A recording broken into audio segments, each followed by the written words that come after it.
From LinkedIn News, I'm Leah Smart, host of Everyday Better, an award-winning podcast dedicated to personal development. Join me every week for captivating stories and research to find more fulfillment in your work and personal life. Listen to Everyday Better on the LinkedIn Podcast Network, Apple Podcasts, or wherever you get your podcasts. The HP AI PC breaks language barriers instantly by translating up to 44 languages in real time, powered by the Intel Core Ultra processor. With the right tools, work doesn't have to feel like work. Learn more at hp.com/AI PC. Hey, I'm Kwame Christian, and you are about to step into the world of Negotiate Anything, the #1 negotiation podcast in the world, where we teach you how to make difficult conversations easier while getting more of what you want in the process. Each episode is packed with practical tips and strategies from the experts. We delve into negotiation, conflict resolution, and leadership skills that are crucial in both business and in life. Whether you're closing a deal, managing a team, or navigating personal relationships, Negotiate Anything provides you with the tools you need to succeed. Our conversations are real, relatable, and most importantly, rooted in practicality. So if you're ready to transform your conversations and elevate your negotiation skills, join me on Negotiate Anything. Subscribe and listen on Apple Podcasts, Spotify, or wherever you love to listen. Let's make every conversation a winning negotiation. Amandeep, thanks for joining us today. Thank you for having me. It's an absolute pleasure, Kwame, to be in your program, in your show. Thank you very much, man. It is a pleasure to have you. How about you get us started by telling us a little bit about yourself and what you do? Sure. I have been in the speaking business for 13 years now. It was 2010 when I did my first workshop, first seminar. And by now, I have done close to 1,000 workshops in the last 13 years of my speaking career. 700 have been in person in a physical room. And thanks to pandemic, I learned the Zoom way. So I've done close to 300, in the last 4 years or so. And I've been blessed to put my name, alongside some big names like Tony Robbins, Les Brown, Robert Kiyosaki. I've represented some big companies, in the seminar world like Greator, Success Resources, Success Gyan. I've authored 6 books by now, and I think life is blessed. I planned to do this almost 17 years back, attending a Tony Robbins program, and I'm living my passion. So yeah, I think it's just absolutely amazing. God has been very kind, and I'm very, very grateful, to be where I am today. Incredible. And I can just, as you're talking about your career, I think one of the things I want to note for the listeners, and just I want to share that I see this too, there's a glow, there is a passion and enjoyment that you get from just talking about what it is that you do, and then knowing that you're helping people. And also, this is a passion that you've had and a dream that you've had, and you're living your dream. So kudos to you, and listeners. I just, that is not a negotiation point, but I think that's an important life point just to absorb and appreciate. Yes, and I think it has an element of negotiation here also. Because I grew up in a one-room house in Kolkata, the present name. Normally it was called Calcutta. And if you've heard about Mother Teresa, she did a lot of great work, in the city. So I grew up in the outskirts in just literally, a one-room house, like 2.5 meter by 2.5 meter. My father, used to drive a cab in Calcutta to fetch a living. And the reason he started driving cab because he was an illiterate person. He did not have any choice. So me, my parents, and my sister, we were growing up. We had a lot of financial hardships. And I was a chubby boy growing up. So it went against me. I became the target of being laughed and teased around. And my biggest challenge has been that I'm a mixed child. My dad, is very fair in complexion. He's Northern Indian. He's a Sikh by religion. My mom, she's Hindu. She's Bengali. She's from the eastern part of India, very dark in complexion. So I grew up with the understanding that there's something wrong with me as a human being, that I'm not pure enough. And all these voices which was given to me over a period of 12, 13 years, it became my voice. And when I was 16, I was planning to kill myself. I was suicidal. Mm-hmm. But then my world opened up to personal development thanks to a company called Amway. Amway was launching in India, network marketing. And from there, I kept reading books, and I realized that I can negotiate my way to have a better life. If I work on my communication skills, if I work on my personality, and if I can develop these skills, and training and workshops help me to become who I am. So I'm a big fan of training. I'm a big fan of being in workshops. I'm a big fan of personal development, because from where I was, shy, introvert, timid, not seen, not known, to where I am, has been that entire journey of negotiating my way through learning and becoming, the person I am. So I think negotiation has been a big element. I think anybody can negotiate their way to reach where they want to reach if they're willing to learn and grow. Oh my goodness, that is powerful. I have chills, literally chills.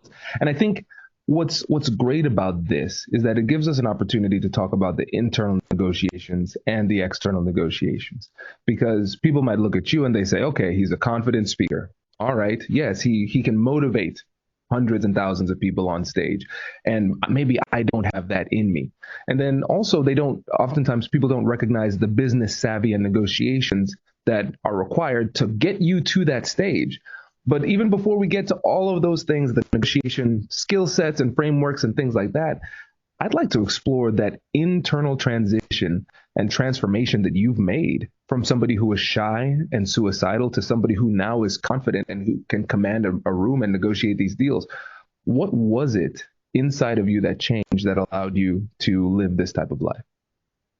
I think, Kwame, you touched upon a very beautiful part while you were sharing, to understand the inner world. I think, we are always in the mode of negotiations. We are always telling ourselves a story. When we are not talking or communicating to anybody else externally, we are always, communicating to ourselves. And I think if we can negotiate in our own inner world that we are stronger, we are powerful, we are God, we have that much of power to become God.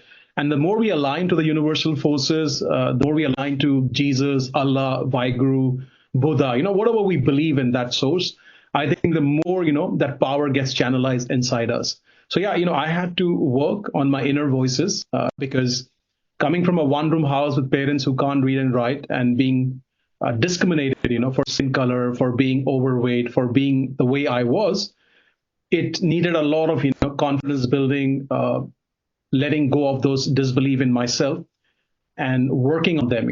And it was not like just, overnight work. It was like constant years of journey to be, where I have come now. And, sometimes I really wish that if I can unplug a piece, from my brain, because I can feel and sense it. Even my school and college friends are still figuring out, how did I become who I am? Because they even did not know that I existed, in a way, because if there was a function, it was a stage appearance, I will kind of, dodge and not show up. So they're now thinking, how did this guy went on to become who he is today? So they're still figuring it out. But I think, I'm an entire product of training and workshops. And as you said, working on that inner voice. And when my inner voice shifted inside me, I think, the reflection of me doing what I do now for the last few years started happening, for the outside world. But I think there was at least 3 to 4 years of a lot of inner work happening inside me. I was just showing up for different training, different workshop. And even people at times said, you do so many trainings, do you really have to go through all that? And they didn't realize, they couldn't comprehend what it is like not to have English as your first language. Maybe you can relate, some of that because of our background. What it is, like to come from a very humble background where most decisions are made by others who have the money for you, So yeah, it is like a different, low disbelief world you live in. And then from there to get out of it, it requires a lot of work inside you. So I did that work of the inner voice. And after, a couple of years, my confidence started growing. And the audience size started growing from 10 to 20 to 100, to 1,000. And I think, then I came to this place where I feel, maybe I was stupid to think in the way I was thinking about myself, because I am amazing like anybody else is, And I think that's the best thing happened for me. Just quickly, I want to add, that doing some trainings with Tony and other mentors, I fell in love, for the person I am. And the day I fell in love with the person I am, I think magic started unfolding, on my journey, and my negotiations became powerful. My communication became powerful. My deal making became powerful, and abundance, started happening. Money, commission, you name it, it was all flowing in my life. Oh my gosh, there's so much here to explore because some of the key takeaways I want to really drive home is that this doesn't happen by accident. You didn't wake up one morning with glowing light all around you with all of this confidence. No, it just took work. And so you said 3 to 4 years of doing these trainings, and it really sounds like you've reprogrammed your mind to see yourself and the world differently. And then once you were able to really embody that and believe that, then it helped you to deliver that on grander stages. And so what you're seeing is that there were baby steps. You talked about going from 10 people to 100 people to 1,000 people. It's gradual. You don't just start right now. And then at the top, right? And what I recognized when it comes to difficult conversations, when it comes to negotiation, a lot of times we are ultimately giving recipes to people who are afraid to get in the kitchen. They can read a book, they can understand what needs to be done, what needs to be said. But then when they go out in front of people, they don't understand the disconnect. Why can't I perform? I know what I should be doing. What's holding me back? And so what you've done here with giving your outline for your life, you're showing it's that internal work that needs to happen first. And once you do that internal work, you can then have the confidence to have those tough conversations and have more effectively. Hello, my friends. Before we get back to today's episode, I want to ask you a question. Have you ever wondered how to elevate your team's negotiation game and how you can help the folks on your team have better, difficult conversations? At the American Negotiation Institute, we offer transformative keynotes and workshops tailored to empower professionals with top-tier negotiation and conflict resolution skills. Whether it's a keynote for your next event or hands-on training for your team, we've got you covered. Don't just negotiate. Master the art with the American Negotiation Institute. Click the link in the description to find out more. Elevate, negotiate, and succeed. Introducing the HP AI PC, your powerful AI assistant. Easily search through personal files, gain valuable insights, and make smarter, more informed business decisions. Unlock the future of work today with the HP AI PC, powered by the Intel Core Ultra processor. With the right tools, work doesn't have to feel like work. Learn more at hp.com/AI PC. Yes, I think you add upon a very powerful point here, is that people believe that knowledge is power. Actually, it is not. It is the potential power. It will only give you power when you are willing to experience it. So some say that applied knowledge is power. I say that experiential knowledge is power. And when you start experiencing it, it's not going to give you the same results as somebody else is getting it. You will have your hiccups. You will have your moments of doubt. But your job or responsibility or your hunger is to just keep moving on that journey, even if it's not making sense. If you stick to the path longer than anybody else, expects you to stick to that path, I think a day will come when people will start, clapping for you. So your critics will become your fan, provided you're willing to show up and work, on your craft pretty much every single day. And that's where the magic is. I love this. I love this. And this is such a strong way to start. Okay, this is fantastic because, again, I think sometimes we go too quickly to the tools, to the strategies, to the techniques, but we don't lay that foundation. And you, my friend, have done an exceptional job of laying this foundation. And now let's transition to the business of public speaking. I am assuming that the majority of the people who are listening to the podcast are not public speakers, but they might be aspiring public speakers, but we're all negotiators and deal makers in our own way. And I want us to first start to outline what the business of public speaking really looks like for those who don't know what it looks like. And then we can get into the difficult conversations and negotiations that really can take you to the next level in that field. So can you just give us an overview of what it's like to be a professional public speaker? Yeah, absolutely. Just quickly want to add that those of you listening, public speaking is highly recommended as a skill to pick up. It's not a talent. We already have the talent. If you have a vocal code, you already have an existing talent which you require. You just need to channelize that voice in such a way that you make an impact when you speak. So coming back, Warren Buffett, highly recommends that one must learn public speaking because it's a skill which will give you dividends for your entire lifetime. You could be in your 70s and doing a training and getting paid for it. So that's something that I want to add, and it's a high income generating skill. And it gives you immense leverage. So if you do, let's say, 1 hour of speaking with 100 people, that is not 1 hour of work. It is 100 hour of work you did in just 1 hour, because you have the leverage to go something called one to many because of the way, you can communicate in front of people. Now, coming to the how business of public speaking, there are a couple of, options one can go into. There is something called keynote, which is quite popular. You become an expert of a great topic, let's say, and they invite you for an hour or 2 hours or 45 minutes, and you do a keynote. You can get paid anything, I don't know, from, let's say, $2,000 all the way to $20,000, $25,000, $30,000.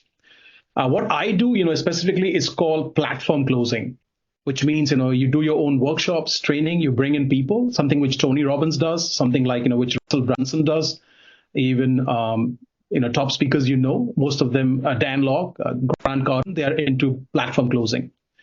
And when you understand, the world of human being in terms of the limitations they carry and how, you can transform as to whatever the low state is or wherever the disbelief is to the world of confidence or high state or the belief in themselves, I think, that's where the people are willing to invest in your trainings, in your program, and in your workshop. So coming back, how is a journey? Very quickly, I learned for 3-4 years, as I was mentioning.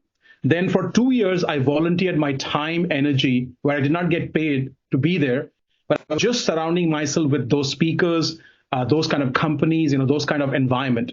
And the more I, spent my time, 2 years being around that space, I started getting opportunities. Somebody said, okay, last minute, some speaker dropped out. Can you chip in? Can you become a host? We're doing an event, it's just a 5-minute slot you would get in between the speakers. It didn't matter. It all mattered that I was clocking my stage time. And, on at least 3 occasions minimum, I can remember when something happened, the last minute change was there. Some speaker couldn't make up because of some immigration challenge, some flight delay, something. And they said, you know what, we have seen you before. Why don't you get up, and do this, because we have a situation. It may not be the best workshop I did, but it just got me started. So coming back, the how is getting more deeper into your topic and finding those, avenues and opportunities to go and speak. Like even TEDx, you can apply. A lot of people don't think about it. They're looking for speakers. They're looking for ideas, to be shared.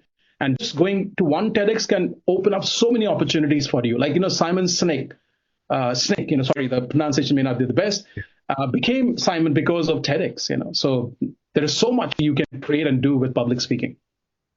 Absolutely. And there's so many things that I want to explore with what you just said, because you are dropping breadcrumbs of brilliance. And I want to make sure that the listeners got it. Because first of all, we recognize that, again, you don't just start off at the top. It is very unglamorous to start a public speaking career for most people.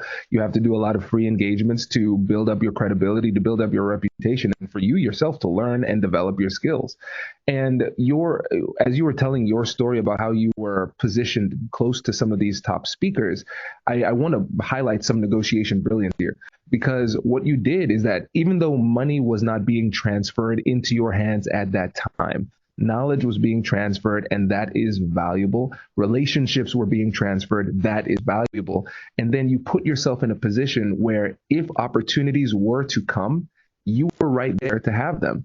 And so a lot of times when we think about negotiation, we limit our perspective on what is a negotiable item. We just think about money, and that's where the negotiation comes into play. We put these two things together where when money is not on the table or not an option, we don't even think about how we can utilize our negotiation skills to still advance our position. And so as you were getting closer to these big name speakers and putting yourself closer to these opportunities, what were those conversations, which are negotiations, what were those conversations like that allowed you to get so close?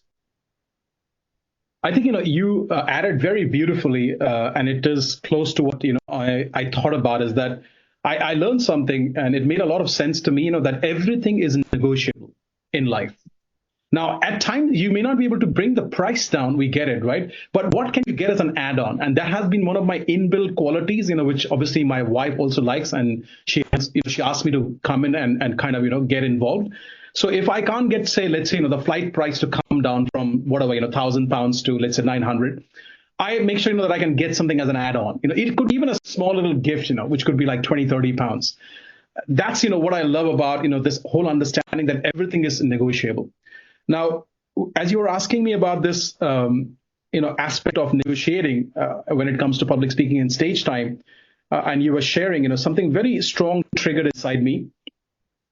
I was doing, Tony Robbins' UPW previews, like a teaser for 3 hours. We do it with 150, 200 people, sometimes 100 maybe, sometimes 250. And I used to go into different, places. Like I have been to Manchester, I have been to Leeds, I have been to Dublin, I have been to Romania, Sweden, Germany, quite a few countries all over Europe, doing these teasers for Tony and filling up the roof for him. So when I was speaking, I was working for this company on the phone where I had a target to dial and get the numbers. And on the side, I was doing something called speaking for them. The slots which other speakers may not take up because the number's a bit low or it's too far away or maybe it's too short notice, I would go and speak. And you'll be surprised, I would share it. I would share the figure just because people are listening right now. I would get a daily wage pay for doing a preview where somebody else was getting almost, let's say, 100 times, they were making 5 figures commission. I was getting 3-figure, 100 pounds getting paid, for the day. And yes, it did feel bad in that moment because I did that for almost 4 years. But whenever I raised this to, the higher management, the boss of the company, would say to me that, Amandeep, you should pay me to put you on that stage because that stage cost me, minimum 10,000 pounds in marketing, manpower, venue cost, and your traveling and everything. And she was right, actually, maybe I didn't like that. But the truth was every time I spoke, I just became better. I spent so much of time on stage that I was able to decode, what it takes to be on stage and mesmerize and captivate the audience. So coming back to your negotiation, I had to negotiate that, difficult feeling with my own self to say, what, either I can bring my ego into the picture or I can surrender and say, what, my passion is bigger than my ego and carry on. And I did. And, a time came after the 4 years when my income just skyrocketed. And now as I speak, we still make, 6 figures by supporting Tony to come into UK and Europe. And it doesn't take that much of effort. It just takes maybe 20% of my time. And it still brings a lot of income, for me. And also a lot of branding association happens because, I have association with Tony and his event. So yeah, coming back, I think I had to negotiate with my own self to, as they say, in our language, that sip that pain and keep that ego inside me and go like, what, carry on, because this is going to bring results in the future. Incredible. Because when you're having that conversation with yourself and recognizing that you have to sip that pain, you're not saying to yourself, I'm going to sip this pain forever. You're recognizing I'm sipping it for now because there's something bigger in the future. So it's really important for everybody to understand you're still having these conversations within yourself and then determining what is the best long-term move for us. Because negotiation, it's like playing a game of relationship chess, career chess. How can we advance our position? And then sometimes we recognize we don't have as much leverage as we would like to.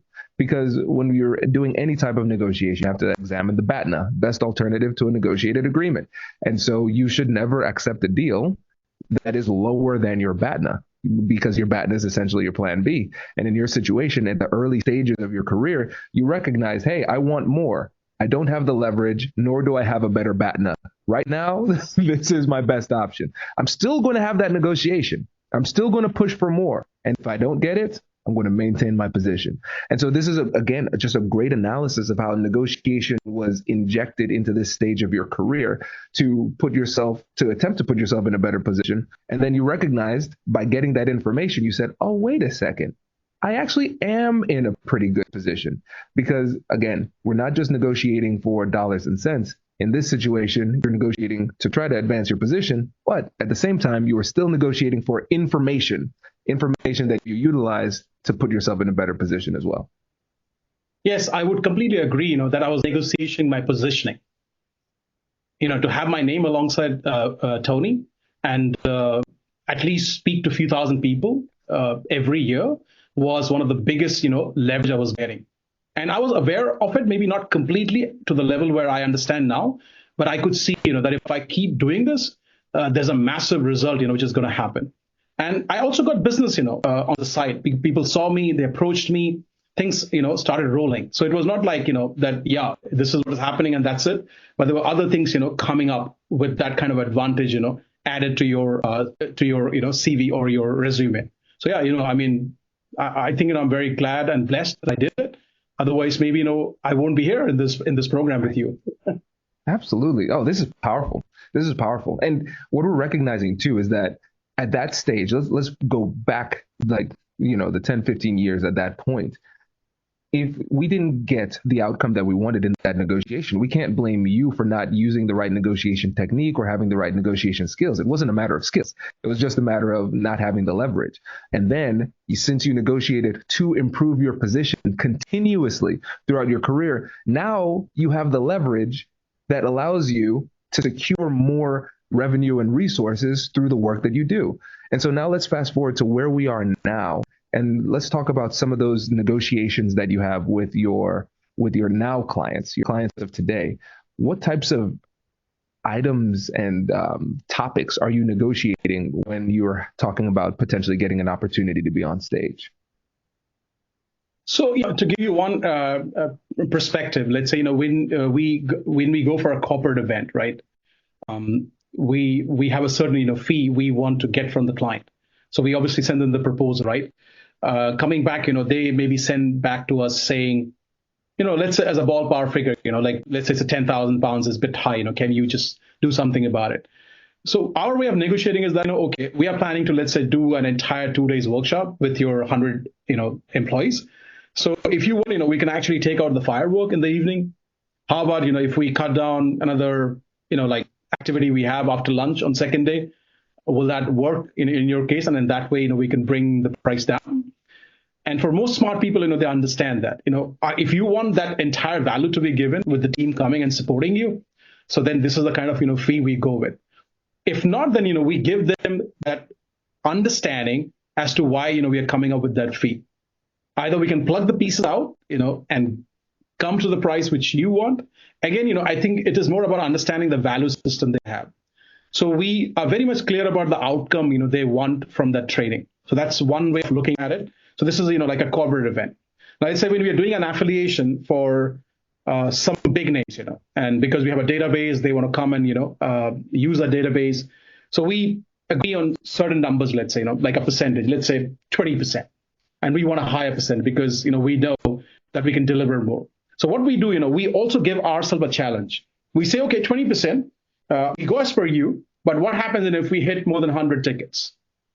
And then they go like, okay, so that means that's a revenue of, let's say, whatever, this figure. So if you can do that, then we're going to, increase the percentage to this. And then we do another, negotiation. We say, okay, 100 is great. From 100 till 150 is this. What happens, if we generate £1 million for you? And then they go like, okay, if you can do that, then we're going to give you this much percentage. So we create a challenge for ourselves. And it's not that we always hit it, but on most cases, we have seen that we at least, cross the first hurdle in most cases, because we've done it long enough to understand that we can deliver more than what they think we can, and it's also a challenge for us. We get, pushed in a very special way. We move in a different way. We create those resourceful options, where we're able to, surpass the target they thought we would cross. So that's, I think, is a great way of negotiating where you say, okay, I will go with your plan, but what if I over deliver? What happens when I over deliver? I must be, be paid for that. And that's, I think, has worked a lot in our case, in quite a few amazing scenarios. We have clocked in a lot of revenue coming in. Amazing. So many gems here. And it starts with understanding the value of the other side, because a lot of times people use the throwing spaghetti at the wall technique to see what sticks. It's like, oh, here are a bunch of things I could potentially give to the other side, and we just throw all of it. And they're like, I never asked for any of those things. This is not effective. But what you're doing is you understand their value, and then you're saying, oh, this is what is important to you. Let me create some strategies or some offers that will make it more enticing. And the example that you gave with the contingency, where you're saying, hey, if I perform at this level, the revenue is this. If I perform at that level, the revenue is this. And that's an example of a great win-win, because now you are more incentivized to deliver at a higher level. And if you win, they win, and vice versa.